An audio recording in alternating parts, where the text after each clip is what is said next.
Please welcome Global Play Lead of Magic the Gathering, Ken Troop.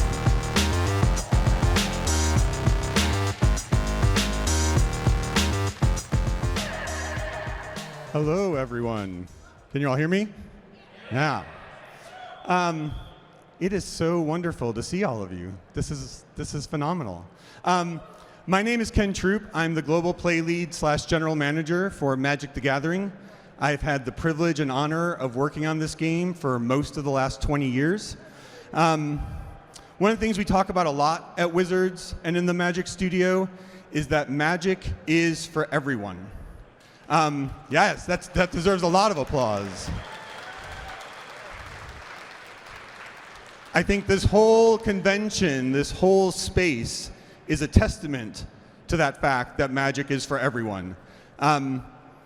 We talk about it that way because we love Magic. Most of us have spent the vast majority of our professional lives working on Magic.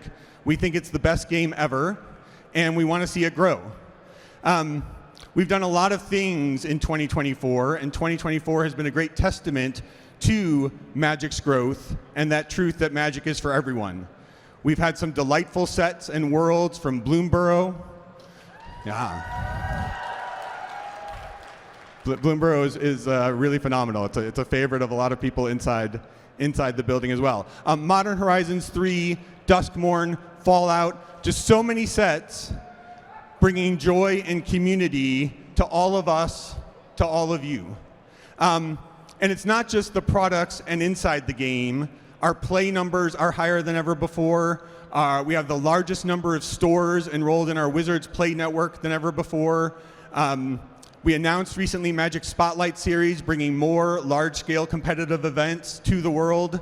And this Magic Con is the biggest and best Magic convention we have yet had. It's really remarkable. Over 15,000 people are going to be here this weekend, and the best is yet to come. Real soon we're going to introduce a great panel who's going to walk you through the even more terrific stuff we're doing in 2025 for Magic.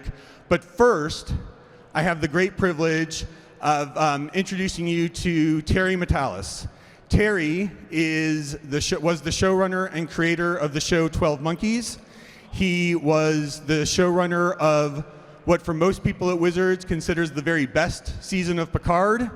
He was the recently announced showrunner for the new Marvel series Vision Quest.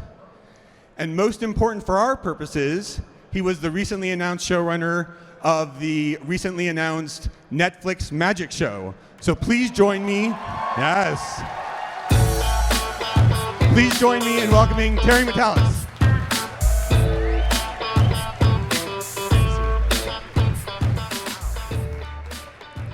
Wow, look at this. Okay, so I gotta just tell you how exciting it is to be with actual Magic fans right now. Because the thing that you don't know, the big secret is I've been working on this since July of last year. Wow. And because it was such a secretive project, we would be in secret doors at Netflix and nobody really knew that we were working on it. But it's been this incredible thing that is actually happening, for sure. We have been, I think what's extraordinary too, I have to say, that's unlike any IP that's come from games or anything else into television or film is Netflix and Hasbro and Wizards really did this right. Before we wrote word one of a script, we got in a room with my writers from, it is the staff of Star Trek Picard Season 3, and we immersed ourselves for 10 weeks in every card, every deck, every art book, before we wrote a single word. So it really is about fans bringing this to fans. So we're really excited about that. We love that. The Netflix released this image a couple weeks ago. What can you tell us? Unpack what's going on here a little bit, please. Well, they won't. I begged. They won't let me tell you too much yet about the show, but you can see who our two main characters are for sure. There's Chandra. There's a Johnny. Yeah, come on, a Johnny needs more of something, guys. Come on.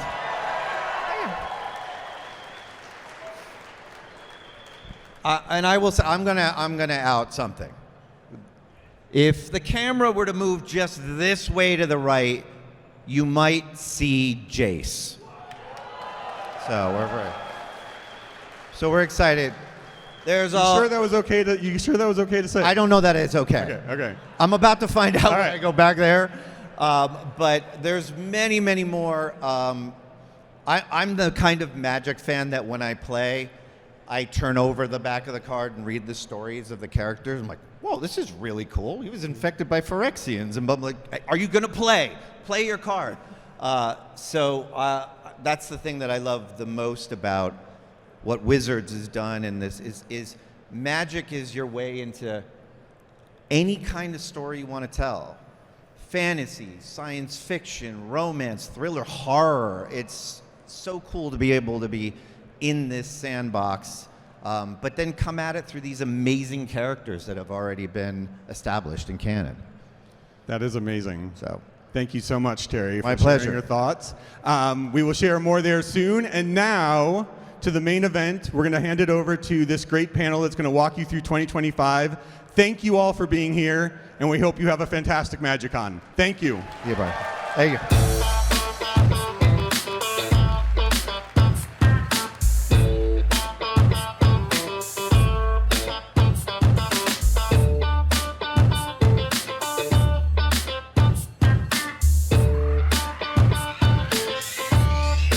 Please welcome to the stage your host, Blake Rasmussen. Hello again, Las Vegas. Before we get started, I want to hear again, who's excited for Magic the Gathering on Netflix? Yeah. I am so stoked to see this come to life. Now, I'm going to tell you a little secret. So if you're interested in signing, so Terry Matalas, he's not just here to give his little spiel here. He's going to be signing autographs 5:30 to 6:30 in room S113. So if you looked at the signing schedule and it said mystery guest, that's Terry. So Terry's great. If you want to go, bring something to sign. He's going to be there. You can ask him questions that he absolutely will not be able to answer about the show.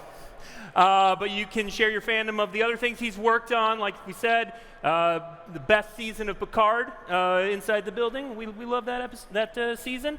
So yeah, S113, 5:30 to 6:30. But now let's bring on the people who are going to be talking to you for the remainder of our 50-ish minutes. Let's bring on Aaron Forsyth, Jackie Jones, Mark Hagan, and Mark Rosewater.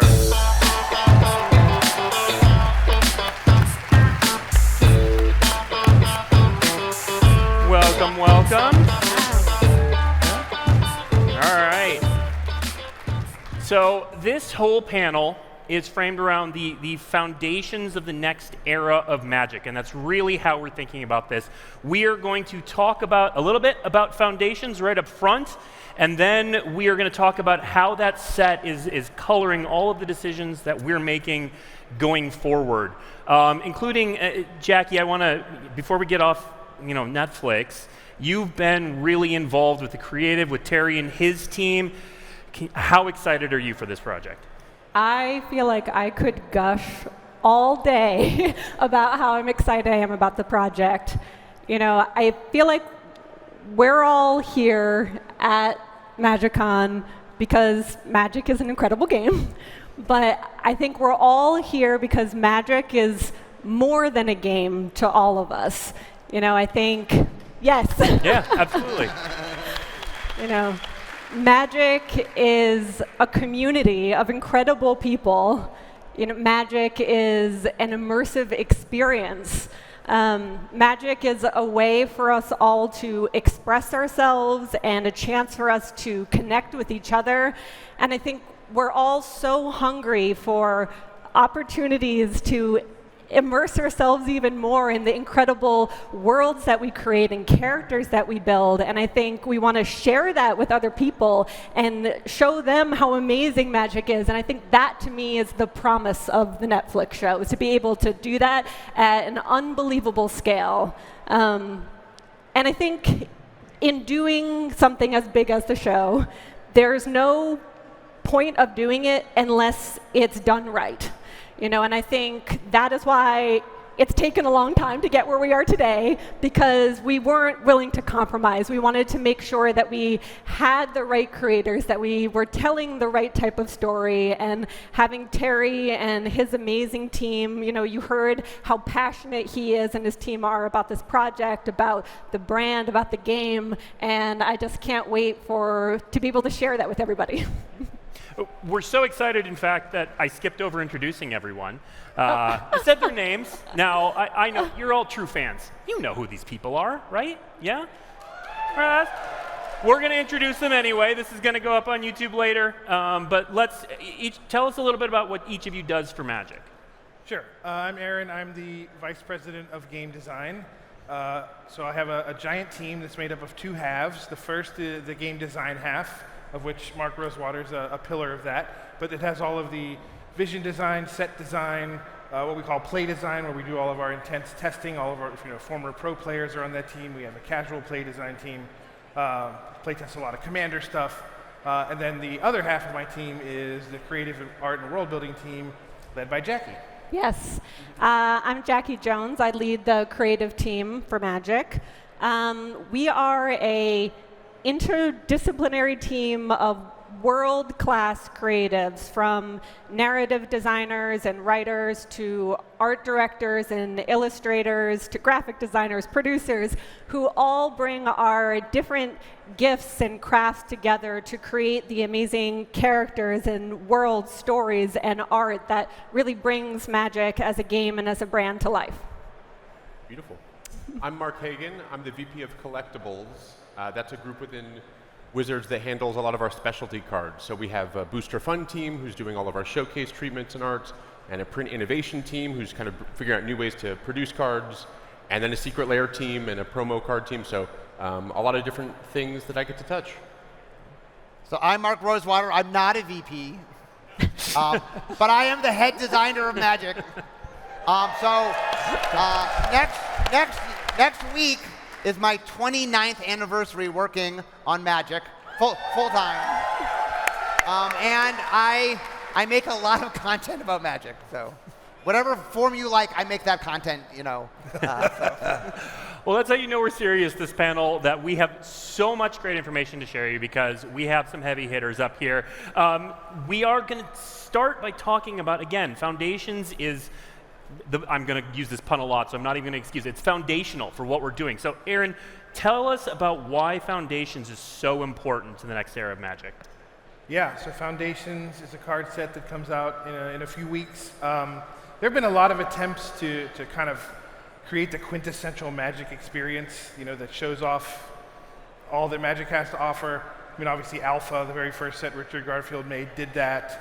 When I started playing, it was the revised edition that just felt like what Magic is and was. I helped work on Magic 2010. I thought that was a pretty good shot at capturing that. We've done the first time we went back to Dominaria, that set I felt was very quintessential. But the problem with all those sets is that they're sets. They come and they go. For core sets, we had to try to make a new one every single year, and so finding the best one, the most perfect one, it kind of didn't matter because it was going to be gone, and we'd have to come up with another one the following year. So we said, what if that wasn't the case? Let's come up with a product that shows what Magic is, that we get right, and that we just leave on the shelf for the world to come to whenever they want to over the next however many years that may be. We don't need it rotating out. We don't need it replacing itself with something else. Just make it and say, this is it. Whenever you want to start now, you want to start later, you're already a tournament player and you want some cool new cards, this set will do that for you. Yeah. And, of course, this is so foundational, we are going to share some preview cards. Now, the debut for Foundations, where they're going to show a ton of preview cards, is the panel after this one. It's going to start about half an hour after we're finished here. But we're going to show a little bit. Mark, we're going to show a little bit, right? Can I talk a little bit about philosophy before we get to the card? Please, yeah. So one of the things we've been, from the very beginning, since I remember the first day I walked in the office, we were like, how do we teach people Magic? We have what we call the barrier to entry. Like, Magic's a lot of fun, there's a lot of depth, but it's intimidating to learn. And if you look at early Magic, we tried things like the Arc system, where we didn't even have 5 colors. Or then we did Portal, but we only had creatures and lands and sorceries. And we kept trying to sort of introduce it by making it as simple as possible. And I think the big shift for us is, it's at the end of the first game, why does someone want to play the second game? It's not because they understand everything, it's because it's exciting. And the philosophy of Foundations is, look, let's introduce all the cool things Magic has to offer, and it's okay if it's a little bit overwhelming. If it's exciting enough, you'll pick it up. And maybe at the end of the first game, you don't know everything. That is fine. There's a lot to learn, but that we want to make it exciting. So the philosophy of Foundations is, let's highlight what is cool about Magic. Let's not dumb it down. Let's not simplify it. Let's, on every level, and that includes mechanics and creative, show just what Magic is, the awesomeness of Magic. Yeah, speaking of what's cool, we may recognize this character right up here. Solemn Simulacrum is back. Tell us about this card. So one of the things we want to do, Magic has a very rich history, and we want to play into that. So this card was the prize made by Jens Turen at a Magic Invitational. It was nicknamed Sad Robot by the audience because Jens's picture was on it. He looked kind of sad. But it ended up being a really popular card. I know Commander, it's seen a lot of play. And so it not just is a cool Magic thing, it is part of Magic's history. And this is a good example of what we're trying to do with Foundations. We want to show off the depth. And the depth is not just what it does, which also is a cool card, but all the history behind it. Yeah. Well, and you talked about mixing simplicity and excitement, which I think brings us to our next card. I would say this card is the Buy a Box promo for Yeah, if you squint, you can see it at the bottom there, Buy a Box. It's full art. The cool thing about Foundations, knowing that we were going to let it ride for many, many years, we put a lot of time into the product suite. So not only is there the normal draftable booster set, like most every other set we make. There's also a couple new products called the Beginner's Box, the Starter Collection, which is a whole bunch of cards for a reasonable price that lets you dive right in and start building decks right away. I'm sure the next panel is going to get into that in a much more detail, but you get the Buy a Box Solemn Simulacrum for purchasing a box of product on release. And in regular packs, Mark, tell us about Refute. So one of the things about Foundation is about half of it is reprints, old cards we're bringing back, but half of it's brand new. And one of the reasons that what new let us do was we could kind of fix things. So for example, Cancel way back when it was Counterspell, but then Cancel was our go-to Counterspell. But it turned out that Cancel, it's not quite good enough. It didn't really see the play we wanted. So the idea is, let's upgrade Cancel. It's still 1 blue, and it still counts as your spell, but it does a little bit extra because it turned out that Cancel wasn't quite good enough to see competitive play. So we made a nice, clean, but slightly better Cancel. Yeah. Cool. And we've got one more Foundations card to show you. This one's pretty exciting. Let's throw up Herald of Eternal Dawn. Okay, so another thing that we did, you got to read it. Yeah. Another thing that we did is we went back and looked at the history of Magic and said, what do people enjoy? What have we done before? Platinum Angel, as an example, is a really popular card. So we did a lot of new cards that played into themes that people like. So some of our new content, while it's new, it's definitely playing into themes that have been popular historically. And so there's a lot of Foundations is about us taking all the lessons and all the, I know that the Foundations team said, what's the most amazing things about Magic? Let's hit upon all those things so that you can see them. Did Platinum Angel really need Flash, Mark? What? Did it really need Flash? I think I'm going to kill you. I should go to kill you. Yes, it did. So I want to now turn to Jackie because Foundations is going to be with us for a long time. And it's meant to be both an introductory project and core to people's Magic experience. That sounds like a challenge on the world building and creative side. Yeah. I think one of the most exciting parts for the creative team for working on Foundations was it was a really different type of creative challenge for us. I think so much of what the creative team does is very forward-looking. We're always like, what is the new thing? How are we going to innovate? How are we going to invent something new?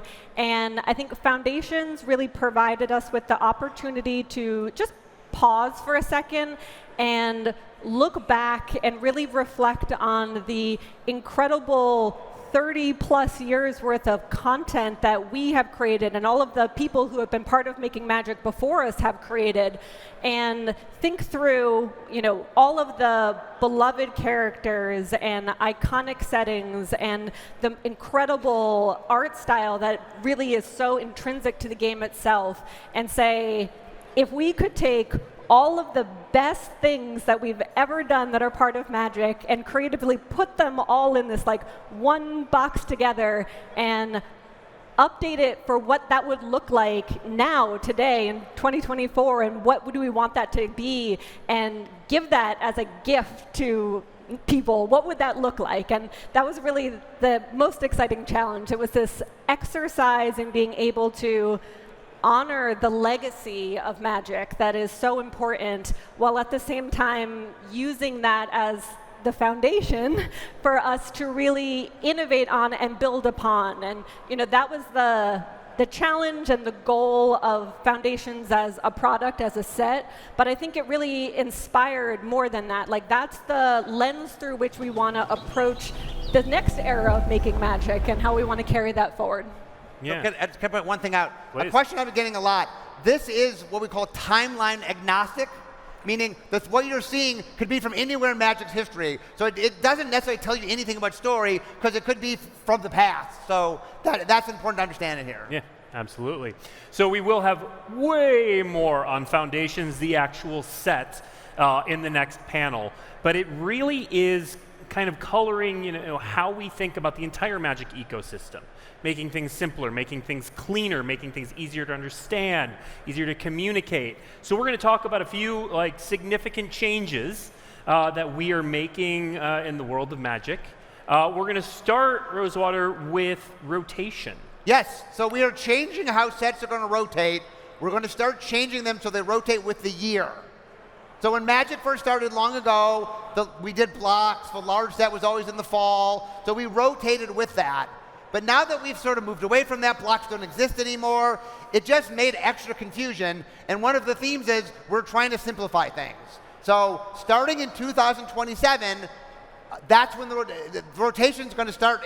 In 2027, it'll start with the year. And so standard will be 3 years. You don't have to remember when it started or stopped. It's anything from those 3 years. The reason we're telling you now is Bloomburrow and Duskmourn are going to rotate at the beginning of 2027, so it slightly changes when they rotate. Yep, absolutely. So, okay, so we've got that change, cleaning up that, so it's just calendar year, when it is, when it's coming. Hagen, we're gonna jump to you for a second. I don't know who put 2 marks on the same side of the panel, but it's gonna keep throwing me off. It was me. Hagen, so we also want to clean up some communication stuff.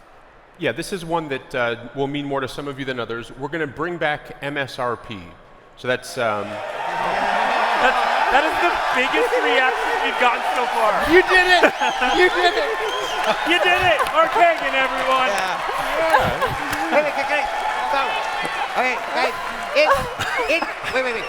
In practice, I said the audience is going to be really excited when they say this, and they did not believe me. We weren't sure. It could have been anywhere from oh, yay, to oh my God, yes.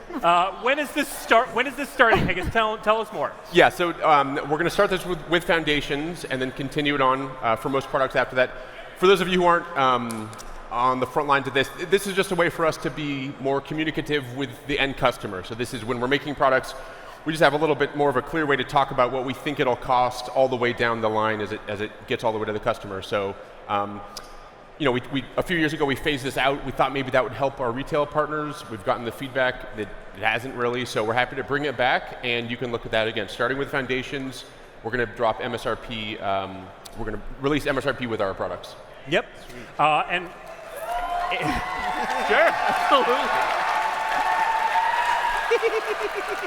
If you want to know what the MSRP is of upcoming products, so there's going to be an article, there's going to be many articles on dailymtg.com after this panel. It's not the last time I'm going to say this. If you head to dailymtg.com, once this panel's done, it covers everything that we're going to talk about, including there's going to be an article saying this news that will have the actual MSRP for 3 upcoming sets: Foundations, Innistrad Remastered, and Aetherdrift. So we will have those running as we go along, but you'll be able to see those today. All right, now we're, I mean, that was a bigger response than I don't know where we're going to go from here, but I think we're going to go up. So we are also trying to simplify how we think about format legality too. Tell us about that. Yeah, that's right. So I think we've gotten our feet under us when it comes to designing Universes Beyond sets. You know, Lord of the Rings was awesome, Fallout was awesome, did Assassin's Creed, we've done a bunch of other smaller stuff. We have a bunch of really cool stuff coming up in 2025, which we will show you very shortly, in order to just simplify how those work in relativity to the rest of Magic. We are saying all these future Universes Beyond sets, when they come out, they're going to be legal in every constructed format we offer.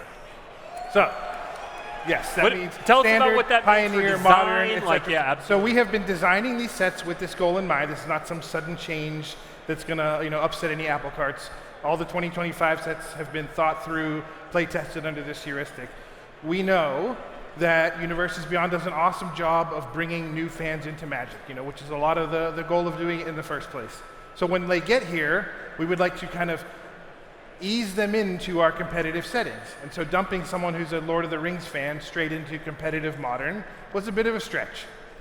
So we would like to say the smaller constructed formats, Standard and Pioneer, where your deck that is built out of these cool cards that you just got of your favorite Universes Beyond IP has a reasonable chance of being competitive. And ease them into Magic. Obviously, Commander is still going to be a fantastic way to get folks in, and that'll still be there, but we want to simplify the rest of it. For the enfranchised crowd, like yourselves, I think it's cool that we're going to take our foot off the gas with these straight-to-Modern sets. Lord of the Rings changed Modern a lot. The Horizon sets changed Modern a whole lot. It's just not feasible for us to keep trying to do that multiple times a year with Universes Beyond releases. We want to save that little special ignition of change and power for Modern for the occasional Horizon set. But all of the sets that come out during the course of the year, we want to go through our normal process. They should feel like normal Magic sets. We play test them the same. We understand how they work the same. They have the same life cycle as every other Magic set that we do. And that really makes our designers' lives a lot easier as well, because they don't have to keep switching gears between one thing and another. They can test all the cards together. They can test the year of sets as they're coming out. So it's a big change. I get it, but it's just going to make everything so much simpler for everybody. Now, with Foundations being legal for so long, with Universes Beyond sets now, we should booster tentpole releases. Yep. We may do other things, but being legal in all formats, including Standard, how are we now thinking about our release calendar, Aaron? Yeah, so we'll show the specifics shortly, but the calendar for next year is half Magic Multiverse sets and half Universes Beyond sets, with Foundations providing that constant extra, fourth Magic theme set that will inject extra content into the constructed formats. So we have a lot of cool partners lined up. We're going to show you some of them soon, and we want to balance that against our own Magic storytelling. You saw the work we're doing with Netflix. Our own worlds and characters matter a ton to us. We're trying to bring them to life in all sorts of other ways, but at the same time, we've seen how good Universes Beyond can be at getting folks in the door, and even exciting existing fans that love these properties. And we want to, balance that out and do both of them as much as possible. Yeah, and so we're about to show you 2025, and we're going to run through the year, and we're going to talk through almost everything. Jackie, set the table for us a little bit on building out the worlds of 2025. Yeah.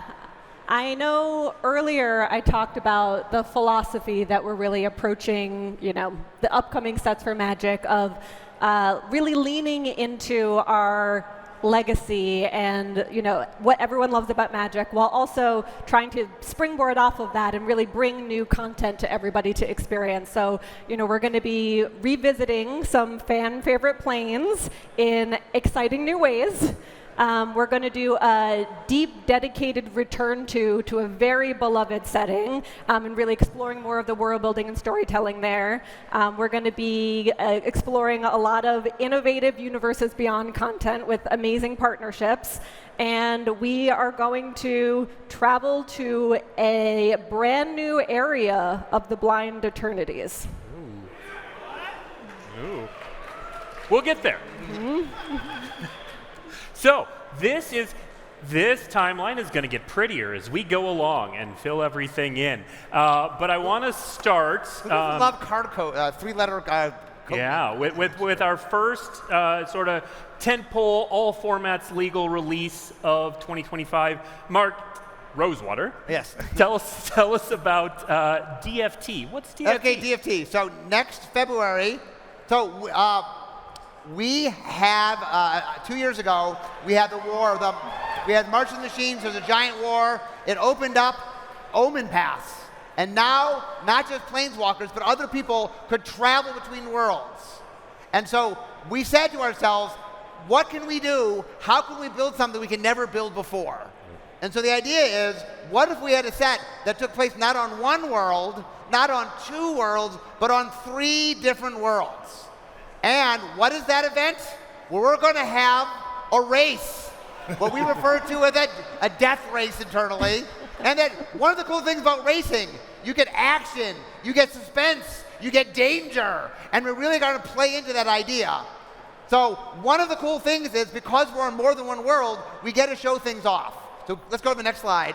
So I'm not allowed to tell you exactly the 3 worlds, but if you look at the pictures, these are the 3 worlds.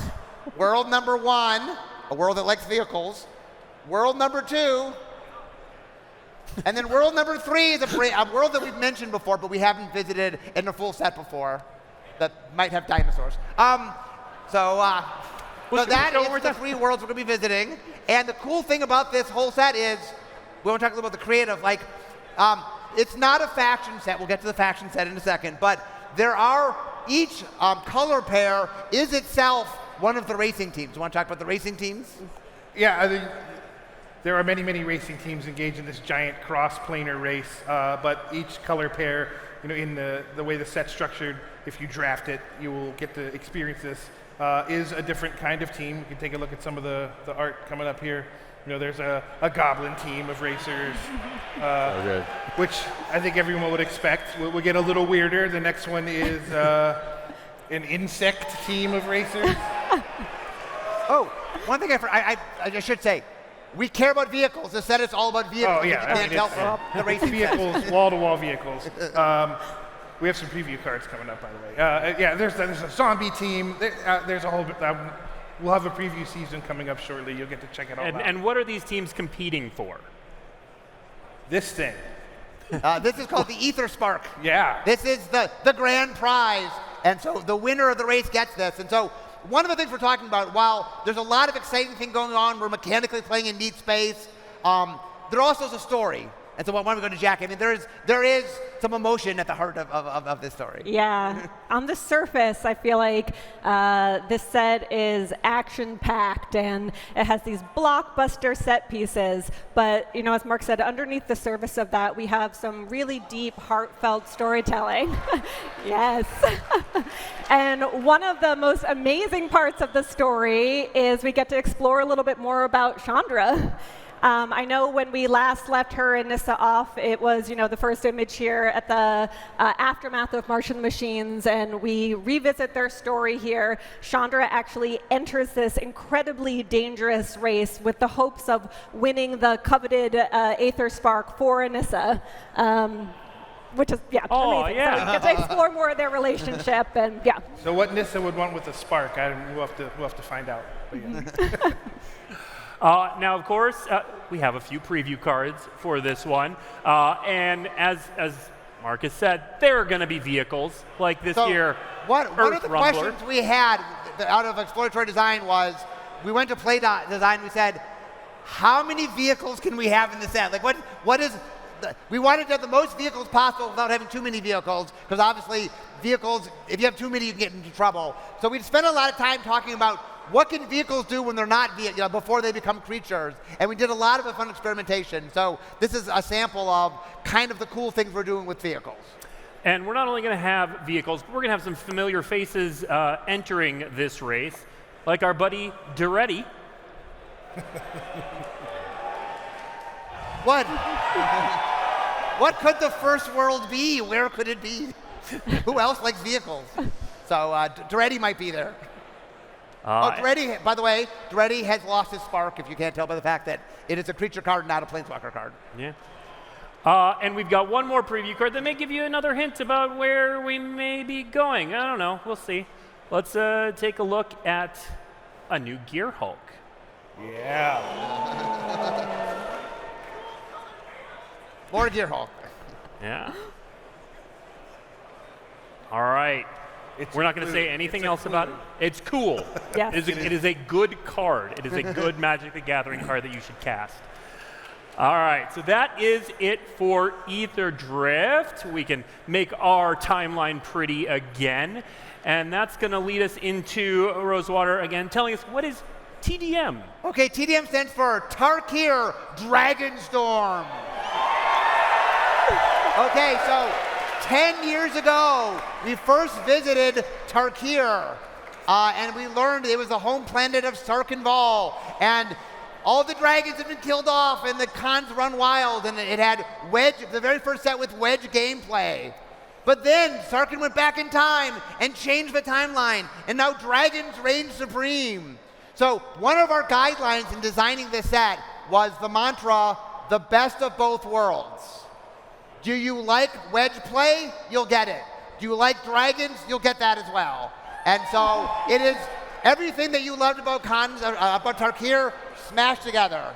Yeah, and speaking of worlds, that sounds like Jackie's cue to tell us about how do you smash these things together with a time travel nonsense and all that jazz? Yeah, I know we're all raised that we're not supposed to pick our favorite children, but this set is the most visually stunning thing I've seen recently that we've created. It is so cinematic and exciting. And when you look at these cards, like the art really comes to life. It's incredible. You know, yes, we're introducing new dragons, we're bringing back old dragons, and we're also going to be bringing back the three-color clans. Yeah. So the people of Tarkir, yes, in this modern timeline, have picked up the banners of the old three-color clans. And as we thought about what might that look like, we really wanted to give them a fresh new look while, again, honoring where they came from and their origins. And so we worked really closely with cultural consultants to really build in a lot of depth to these clans and really bring them to life in new ways. Yeah. And of course, you said dragons, so our good dragon boyfriend is coming. We're not going to show his full card, but Jackie, Sarkhan's back, right? I mean, how could we revisit Tarkir and not have him come back? Yes. Sarkhan heard dragons, and he was there immediately. So we know from Aftermath that he got desparked. Yep. But right, you can't go to Tarkir and not have Sarkhanval. But he's not the only character that's coming back. And this one is a planeswalker. So this is going to be, yeah. We have a planeswalker that played a really important role in the original story. In fact, his death caused a lot of problems. So we have, dun, dun, dun, dun, and Ugin is still a planeswalker. So That's a lot of abilities. We're not showing the card text yet, but yeah, you can see that is a planeswalker frame right there. Yeah. Speaking of frames, Yeah. Hagen, you've been quiet uncharacteristically because I told you couldn't say anything till now. But what are we doing special to celebrate Ugin's return here? Yeah, let's take a look at a showcase frame from this set. We call this the Dragonfire frame. That's Hit him with a frame. almost. Here we go. There it is. Right. Yeah, so we We love Ugin, and actually way back at M21 when we were first playing around with some of these alternate frames, there was one card in the set that had this frame inspired by Ugin. We've always loved it. I have it up in my office, and we've always tried to find a way to get back to it, and then this set came along. So there's a collection of cards in this set with these amazing frames that harken back to both Ugin's whole history and even M21. Yeah. All right, so that is Tarkir Dragonstorm. Very exciting set, but possibly even more exciting is our partnership coming up with Final Fantasy. Yeah. All right, so we can show the timeline to show where Final Fantasy is sitting. It's going to come out on 6/13 in 2025. This set is so special, we're not even going to talk about it. We're going to let some even more special people come on and tell you all about it.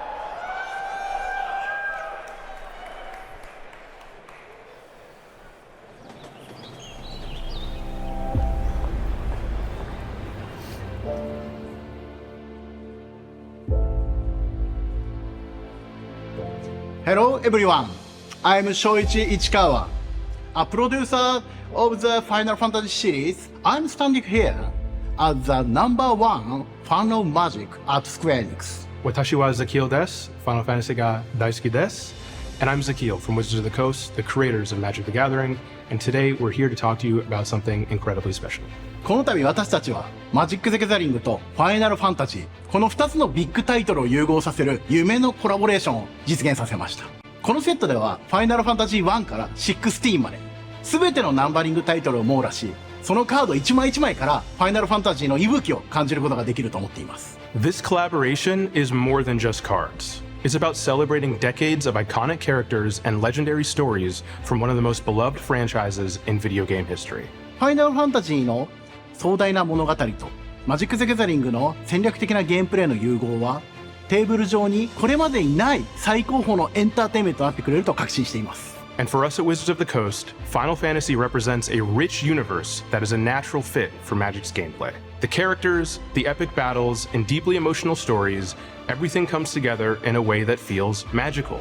本セットではティナやライトニング、ノクティス、そして私の愛するクラウドなどファイナルファンタジーの代表的なキャラクターが登場します。もちろんファイナルファンタジーシリーズでおなじみの召喚獣やモンスター、そして伝説の武器など、きっとこのセットには皆さんの素敵な出会いがあると思います。もちろんチョコボやベヒモスも。そしてこのセットを通してこれまでにないファイナルファンタジーの世界を皆さんに感じていただけたら幸せです。This set also features the largest collection of Final Fantasy artwork ever in a single game, drawing from across the franchise. You'll see artwork from Magic artists, along with classic illustrations from legendary Final Fantasy artists, as well as brand new breathtaking pieces made specifically for this set. This collaboration set will be available in June of 2025, and we can't wait for you to experience this epic crossover. 私はプロデューサーとして、そしてマジックのファンとして、このセットが本当に素晴らしいものになると確信しています。では最後に、We have a surprise for you. この素晴らしいセットのアートを少しだけ先にお見せしましょう。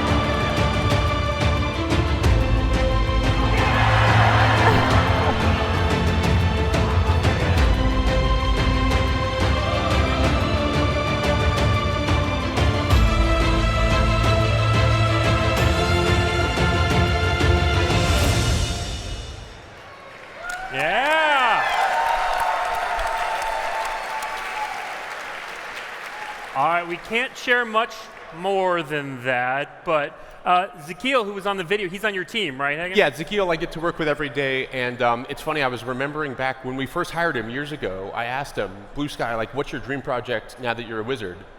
He's like, it's Final Fantasy, my man. Yeah. And to get to see him over the last year plus, every day come in, getting to live this, bring his entire, like, he's been training for this his whole life, he brings all this passion and his love, and there's a lot of people that's true of across the building. So it was really a moment where Universes Beyond really kind of unlocked for me, and the stories we can tell and the cards we can make, you just kind of reach some other levels when you're tapping into this rich of a history. All right. We're going to move back into the Magic multiverse now on our journey down the timeline. Rose Rider, why don't you tell us a bit about what EOE is? Edge of Eternities. So one of the things that's really cool about Magic, when Magic started, it was very centered in sort of traditional high fantasy. But over the years, one of the things that we've been really great about is just exploring what fantasy can be and looking at all the different ways that we can stretch and go in different directions. I mean, this year is a great example with Bloomburrow and Duskmoor and stuff like that, but we decided to go to a brand new space. Space! We are doing a space fantasy. We are going out, we are taking sort of mixing the fun of science fiction and the glory of fantasy and bringing, I mean, when I say space, I mean planets and spaceships and alien creatures and like all the things that come with doing a space fantasy. Yeah. And the whole set just looks amazing. I mean, Jackie, you want to talk a little bit about this? Because this is, it really. And whales. The team did an amazing job. Yeah.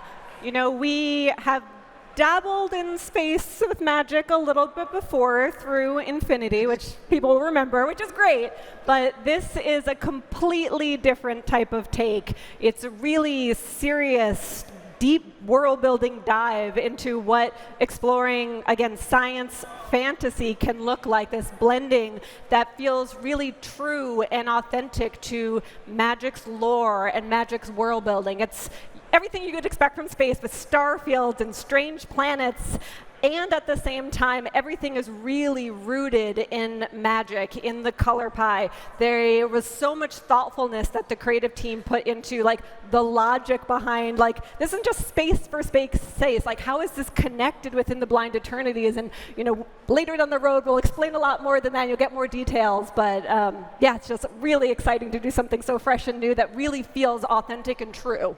Yeah, and kudos to your team. The world builders really had to stretch on this one. It is so different and required so much new material. It's not one world. It's a whole solar system of different worlds, full of all new material, different races you haven't not seen before, different types of magic, artifacts and whatnot. But I will say there is at least one, friendly face, maybe not so much. No, recognizable familiar face. A familiar face. Familiar face. Friendly is definitely the wrong got? term for the next.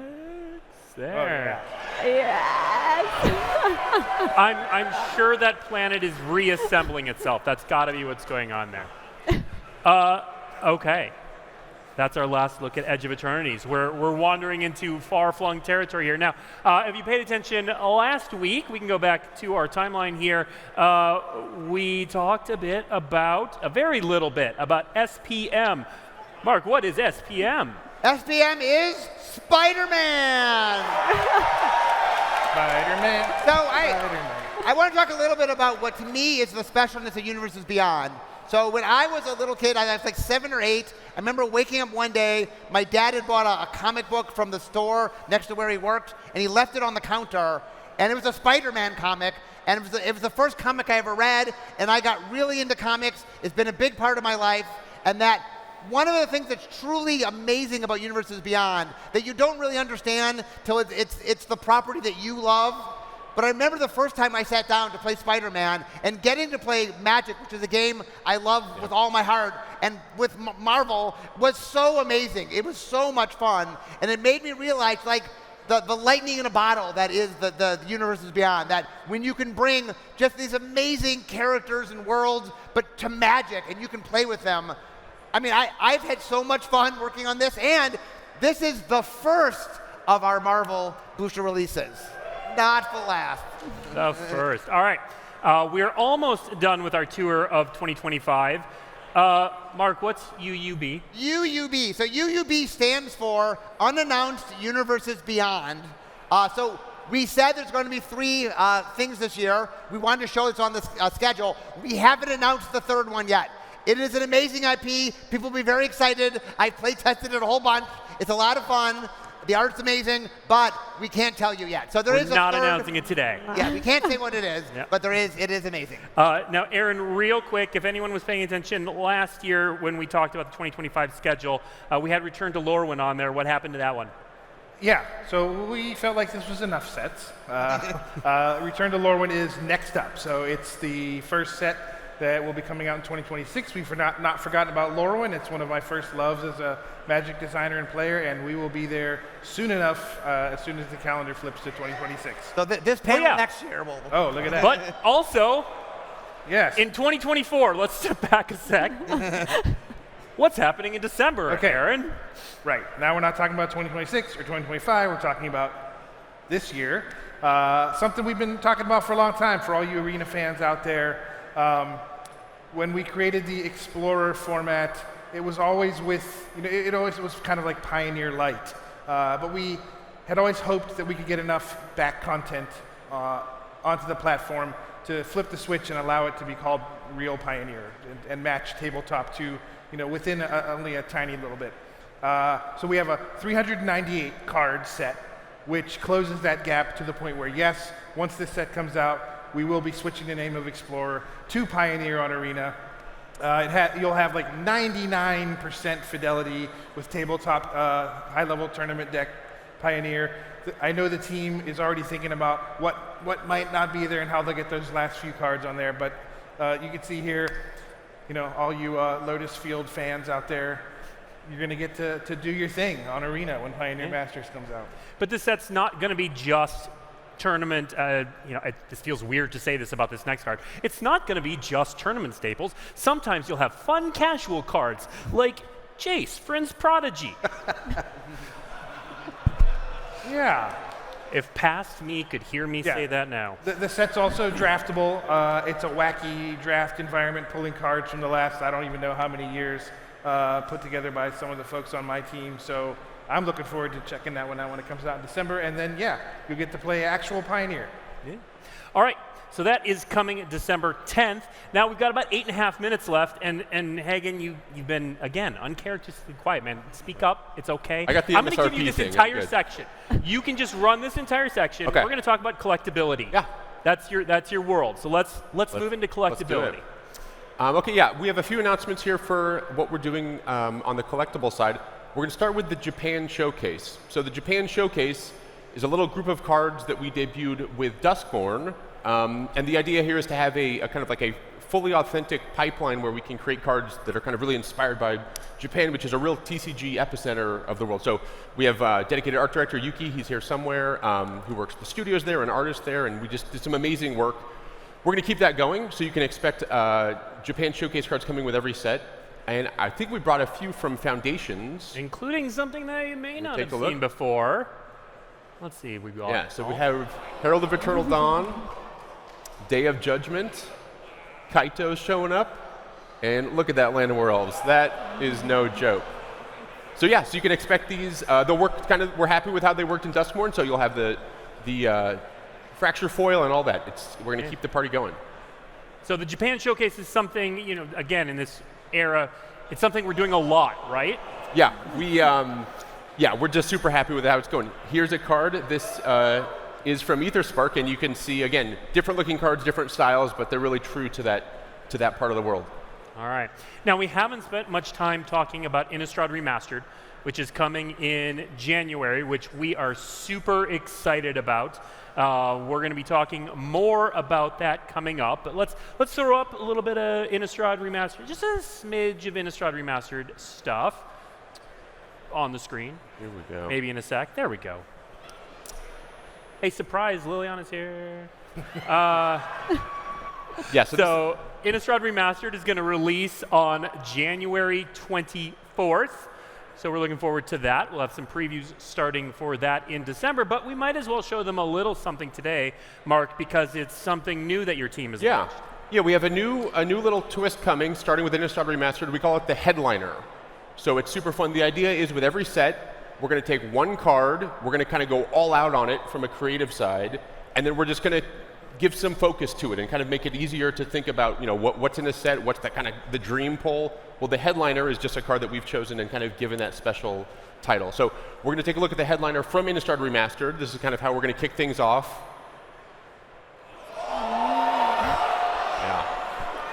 So you can see this. We really took the leash off. Our teams are just going wild. Yeah. You can see this card is not your ordinary card, not your ordinary Edgar Markov. Yeah. But no, that's not the only way you can get Edgar Markov in the set, correct? Right. So Edgar Markov is just a card in the set, like the other cards, and so it has a normal version, a retro version, and then this Fang frame that we've done before. So these are all in the set, and then kind of on top of that, there's just a very few copies of the headliner, which is kind of that ultimate chase version. Again, it's a way to just kind of like focus the story, focus the experience of this set. That's the one you want. All right, now you said we're doing this headliner program going forward. Yep. Can you show us any more? Yeah, we can go ahead and take a look at the next one. Here is the headliner, a little bit of the headliner from Aetherdrift. Not all of the headliner, but... Yeah, so... If you're worried we're not going to innovate in 2025, look at the type line. Yeah, so as mentioned before, this is the kind of trophy from that story. It's the ultimate goal, and so we picked it for the headliner. So again, this is a card from the set. This is the special version. Even the few words we left on here are pretty exciting, and this is an amazing version of that card when you see it in person. Now, I noticed that the Edgar Markov in this one, there's serialized versions. Is that how the headliner program is going to be always? Serialization's a thing we've been experimenting with. We love it. It has a lot of fans. But no, the answer is not always. Sometimes it feels correct. We can do cool stuff with it. Other times we're doing headliners. Again, very rare, very cool, very chase, but we don't need to put the serial number on them to get the job done. And in fact, if we don't do the serial number, it kind of unlocks some production techniques. We can do other print things that we can do just because of the way the machines work. For example? I'll give you a peek of that. So for Edge of Eternities, this is just some playtest stuff. This is just prototypes that the team is working on. Again, there's this cool super black hole called Sothera that's kind of central to the story, so that's our headliner here. And this version of the card, it's some of the wildest stuff we've done. There's this technology for the first time in Magic called the Fresnel lens, I'm told. And the team worked with our operations team and our factories, and they've unlocked it. So it's really an amazing thing. I actually brought one of these samples, and you got to see it up close to believe it. So if you catch me later on today, grab me and maybe I'll show you this up person. You got to see it up close. Yeah. They actually let him out of the building with that. Amazing. Now, Hagen, also in your world is Secret Lair. We did the Secret Lair thing before the show. It was fun. You got to give us more about Secret Lair, though. Yeah, Secret Lair is going to keep the party going. The team behind that is just really picking up steam and pushing things. So expect a lot of great content, a lot of great drops, stuff that's kind of going further than we've seen before. I think today we're just going to show you all just kind of like a sample platter of some of the stuff we have going. These could be anything. Yeah, so new artists, old artists we love, new creative gags, just some really wild stuff that you've come to expect from Secret Lair. It's time to play Name Truly That Card. wild stuff. Yeah, we're not going to share card names with you yet. Yeah. You can guess. Like, that one might be a mountain. Food token. Could be. Yeah, can you guess what that one is? Oh, yeah. But yeah, so again, you really can see that the team is just kind of keep pushing, keeping exploring, and I think people will be really excited about some of the stuff we see. Look at that.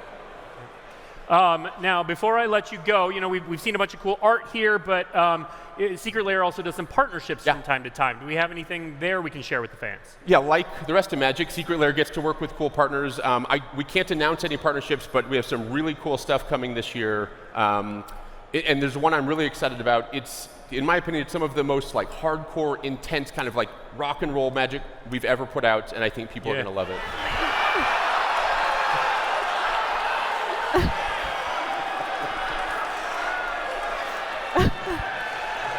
So, Mark doesn't talk often, but when he talks.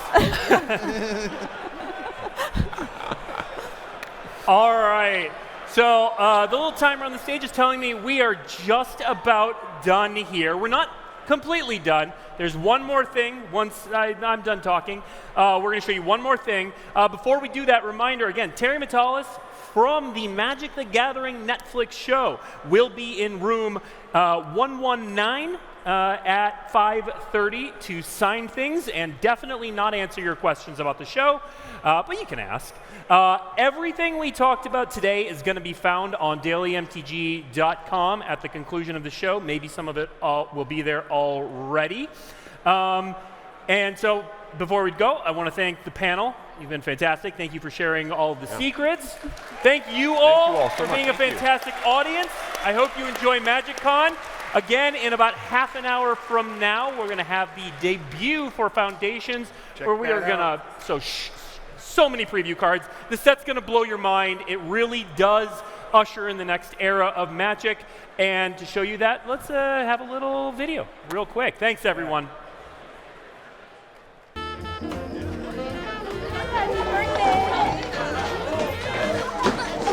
Hey! Come see what Mom got me!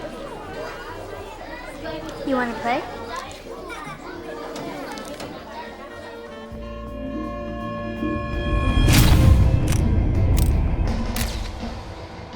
Is this your first pack?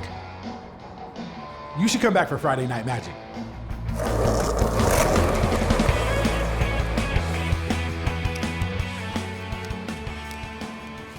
Yeah, I know.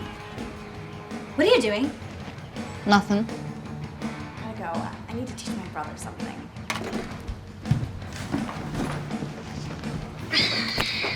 Come with me.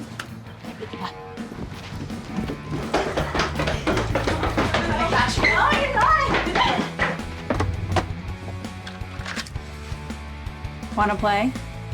I'm gonna put down a mountain and play a Kurt Ape.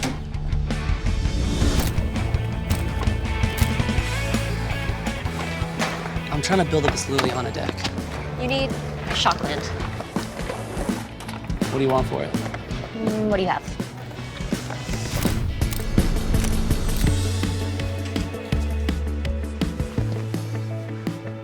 Hey. I didn't know you played. I do.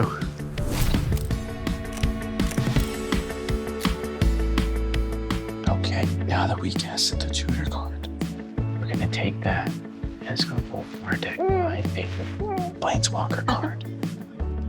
She wants to play. So now Daddy's going to cast his Liliana Planeswalker. Yeah, I want to play. We'll teach you.